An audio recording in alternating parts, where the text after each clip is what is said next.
Bihar board centre परीक्षा chemistry का subjective का क्वेश्चन लेकर आ गए हैं, जो कि पेपर होने जा रहा है 30 अक्टूबर को। तो टोटल आपको सब्जेक्टिव जो है वो यहाँ पे नोट डाउन कर लेने हैं। साथ ही साथ शाम में आपका केमिस्ट्री का ऑब्जेक्टिव भी दूंगा, तो चैनल को सब्सक्राइब कर लीजिएगा ताकि एक भी क्वेश्चन एग्जाम में आपसे मिस ना हो जाए। तो आइए टोटल सब्जेक्टिव यहाँ पे देख लेते हैं, और साथ ही साथ डिस्क्रिप्शन में व्हाट्सएप ग्रुप और टेलीग्राम ग्रुप का लिंक दिया गया है, तो जरूर से ज्वाइन कर लीजिएगा, क्योंकि वहाँ भी क्वेश्चन जो है वो आपको वहाँ पे सेंड किए जाएंगे। तो आइए एक एक क्वेश्चन देख लेते हैं। फटाफट सभी को शेयर कर दें और लाइक कर देंगे। अभी फटाफट तरीके से लाइक करके सभी दोस्तों तक शेयर कर दें ताकि सभी को पहुंच सके। और एक एक क्वेश्चन जो है वो आपको यहाँ पे स्क्रीनशॉट लेकर या नोट कर लेना है। तो आइए एक एक क्वेश्चन देख लेते हैं, शेयर कर दीजिए फटाफट तरीके से। देखिए पहला क्वेश्चन यहाँ पे है 1 से 20 तक लघु उत्तरीय प्रश्न है, जिसमें आपको 10 प्रश्नों का जवाब देना है।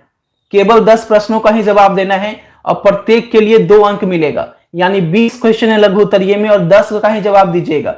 ठीक है, चलिए शॉर्ट की दोस्त क्या है, व्हाट शॉर्ट की डिफेक्ट। पहला क्वेश्चन, व्हाट इज शॉर्ट की डिफेक्ट। क्वेश्चन नंबर 2, निम्नलिखित परिवर्तन कैसे संपन्न किए जाते हैं, क्लोरोइथेन से ब्यूटेन कैसे बनेगा। पिक्चर की क्वालिटी बढ़ा के देखना, ठीक है। क्लोरोइथेन से ब्यूटेन कैसे बनता है, how can be the following conservation be carried out chloroethane to butane. H3PO4 की संरचना ज्ञात करें। H3PO4 की आपको संरचना बताना है। What is the structure of H3PO4, ठीक है। नेक्स्ट क्वेश्चन नंबर 4, ग्लूकोज के लिए जलीय घोल का वाष्प दबाव पानी के वाष्प दबाव से कम क्यों होता है। कि ग्लूकोज के जलीय घोल का वाष्प दबाव पानी के वाष्प दबाव से कम क्यों होता है। What is the vapour pressure, why is the vapour pressure of aqueous solution of glucose lower than water. Next question number 5 है, खाद्य संरक्षक क्या है। खाद्य संरक्षक क्या है, what is food preservative, what is food preservative, ठीक है। चलिए नेक्स्ट क्वेश्चन नंबर 6, वर्जन बताइए, व्हाट इज रोस्टिंग। वर्जन क्या है, रोस्टिंग क्या है, वर्जन क्या है, रोस्टिंग क्या है, ये आपको एग्जाम में लिखना है। चलिए अगला क्वेश्चन है क्वेश्चन नंबर 7, एंजाइम उत्प्रेरक क्या है। एंजाइम उत्प्रेरक क्या है, उदाहरण के साथ समझाइए। स्क्रीनशॉट आप लोग लेते जाइएगा, ठीक है, स्क्रीनशॉट लेते जाइएगा। What is enzyme catalysis, explain with example. Enzyme उत्प्रेरक क्या है, उदाहरण के साथ समझाएं। चलिए अगला क्वेश्चन है, एनिलीन फ्रीडल क्राफ्ट अभिक्रिया नहीं करता है, कारण दीजिए।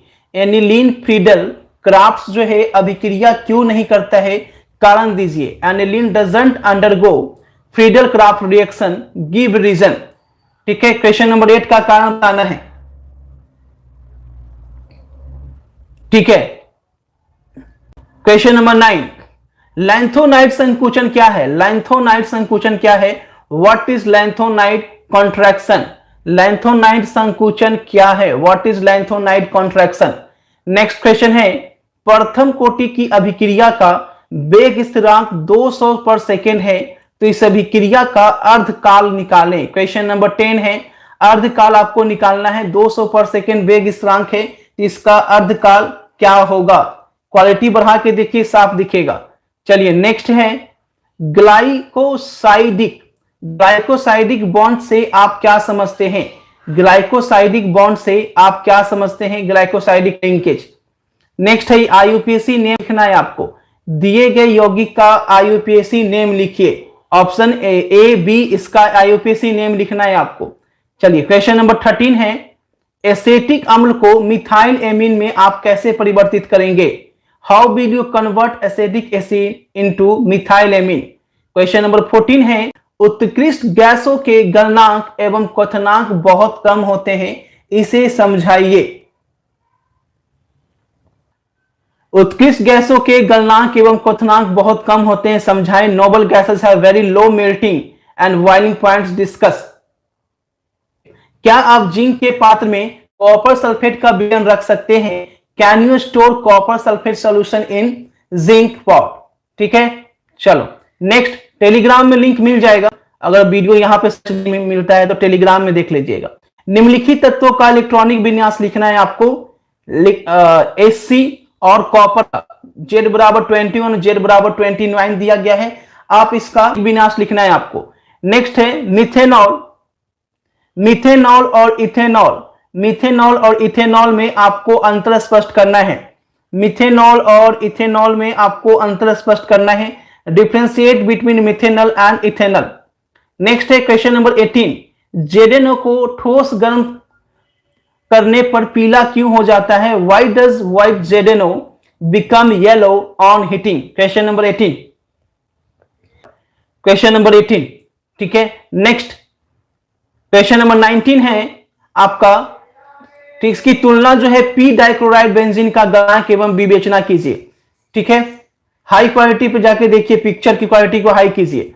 क्वेश्चन नंबर 20, ओजोन एक प्रबल ऑक्सीकारक की तरह क्यों क्रिया नहीं करता है? Why does ozone act as powerful oxidizing agent? अब देखिए यहां पे दीर्घ उत्तरीय प्रश्न शुरू हो गया है और 21 से 26 जो है दीर्घ उत्तरीय प्रश्न है और आपको किन्हीं 3 प्रश्नों का ही जवाब देना है और प्रत्येक का 5-5 अंक आपको मिलेगा। तो देखिए क्या बोल रहा है, अम्लीय पोटासियम परमैंगनेट किस प्रकार फेरस सल्फेट और SA2 से अभिक्रिया करता है? अम्लीय पोटासियम परमैंगनेट इस प्रकार फेरस सल्फेट और SA2 से अभिक्रिया करता है, ठीक है। अगला क्वेश्चन है क्वेश्चन नंबर 22, निम्नलिखित प्रत्येक संश्लेषण में उत्पाद को लिखकर पूर्ण कीजिए, ठीक है। इसका क्या होगा आंसर, ये आपको देना है क्वेश्चन नंबर 22 में। इसको अभिक्रिया करके क्या आंसर होगा इसे आपको करना है। क्वथनांक ब्यूटेनॉल से अधिक क्यों होता है, ठीक है। समझाइए प्रोपेनॉल का क्वथनांक ब्यूटेनॉल से अधिक क्यों होता है। Next, complete etch synthesis by giving missing product, ठीक है। अब इसको यहां पे लिखना है, इसका समीकरण का आंसर क्या होगा ये आपको लिखना है।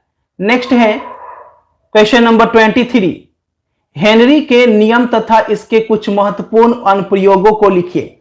हेनरी का नियम आपको लिखना है और इसके कुछ महत्वपूर्ण जो अनुप्रयोग हैं वो आपको वहां पे लिखने हैं। नेक्स्ट है बी, निम्नलिखित को पी प्रकार अर्धचालक में वर्गीकृत कीजिए, ठीक है। पी प्रकार और एन प्रकार के अर्धचालक में वर्गीकृत करना है। इंग्लिश में भी दिया गया है तो इंग्लिश में वही चीज है आपका, ठीक है। चलिए नेक्स्ट क्वेश्चन है क्वेश्चन नंबर 24 में NiCO4 की ज्यामितीय बताना है आपको। NiCO4 की ज्यामितीय आपको बताना है और बी में बोला जा रहा है कि एक अनुचुंबकीय है जबकि प्रतिचुंबकीय है, क्यों है ये आपको बताना है, ठीक है। अगला क्वेश्चन है क्वेश्चन नंबर 25, कार्बोहाइड्रेट क्या है इसका वर्गीकरण करें। What are carbohydrate classified in? Carbohydrate क्या है इसका वर्णन कीजिए। चलिए नेक्स्ट, निम्नलिखित में से प्रत्येक के लिए वैद्युत अपघटन से प्राप्त उत्पाद बताएं। सिल्वर इलेक्ट्रोडों के साथ AgNO3 का जलीय विलयन, प्लेटिनम इलेक्ट्रोडों के साथ AgNO3 का जलीय विलयन या प्लेटिनम इलेक्ट्रोडों के साथ CuCl2 का जलीय विलयन, ठीक है। चलिए नेक्स्ट आपका बी बोल रहा है, प्रथम कोट की अभिक्रिया की अर्ध आयु 10 सेकेंड है। अभिक्रिया को अपनी सांद्रता का 1/16वां भाग रह जाने में कितना समय लगेगा, ठीक है। चलिए अगला है, यहां पे इंग्लिश में सेम क्वेश्चन है, इंग्लिश में देख लीजिएगा आप लोग। अब यहां पे टोटल क्वेश्चन आपका करा दिया गया है सब्जेक्ट का